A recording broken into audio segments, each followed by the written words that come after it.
Bonjour à toutes et à tous. Dans le cadre de cette minute sexopratique, je vais vous parler de la perversion.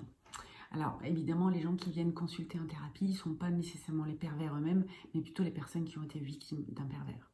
Alors, première chose, déjà, il faut distinguer le fait de jouir de sa perversion ou bien d'exister à travers la perversion. On peut très bien s'amuser à être pervers, mais dès lors que ça devient existentiel, là, ça commence à devenir pathologique.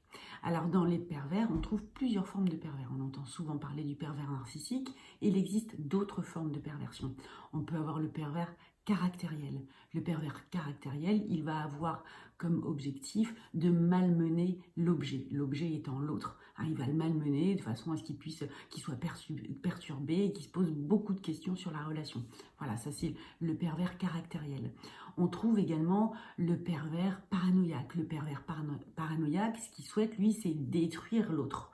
Parce que l'autre est nécessairement un danger. D'ailleurs, il y a très peu d'humour chez le pervers paranoïaque, parce que dès que vous faites preuve d'humour avec lui, il a l'impression que c'est dirigé contre lui. Voilà, vous êtes nécessairement, en tant qu'objet, un danger pour lui. Donc, il souhaite vous détruire. On a aussi le pervers sexuel. Alors lui, le pervers sexuel va utiliser l'autre comme un objet, il va abuser de l'autre pour assouvir sa sexualité. Dans ces trois formes de perversion, il y a encore un brin de moralité. Très peu, mais il en reste encore un petit peu. Dans la quatrième forme de perversion, qui est la perversion narcissique, là, il n'y a plus du tout de moralité, il n'y a plus de surmoi. Le but, c'est de dépersonnaliser l'objet, de dépersonnaliser l'autre. La sexualité du PN, c'est le fait de voir l'autre se vider de sa substance. Il prend sa jouissance uniquement dans le fait de voir l'autre se vider de son sang, comme un vampire en fait. Souvent chez le PN, on peut trouver dans un cadre familial une maman qui a pris son fils comme un phallus, comme un trophée. Son fils est vraiment quelque chose d'extraordinaire. On a souvent un papa qui est effacé, inexistant et qui n'a pas été là pour détruire le lien de fusion entre la mère et le fils. D'ailleurs, bien souvent, ça se traduit plus tard par, pour le PN, une détestation de sa mère ou bien une adoration de sa maman. Quoi qu'il en soit, un lien vraiment très particulier avec sa maman. Dans ces quatre types de perversion, on trouve quand même des choses un peu communes.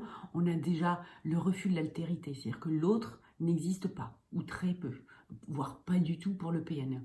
On a également un refus de la frustration. Les pervers détestent la frustration. Autant dans un couple lambda, la frustration fait naître du désir, c'est même utile pour faire naître du désir. Chez eux, c'est pas possible. La frustration n'est pas acceptable. On a aussi une très grande force de séduction chez tous ces pervers, sous quelque forme que ce soit, et systématiquement une très très grande peur de l'abandon.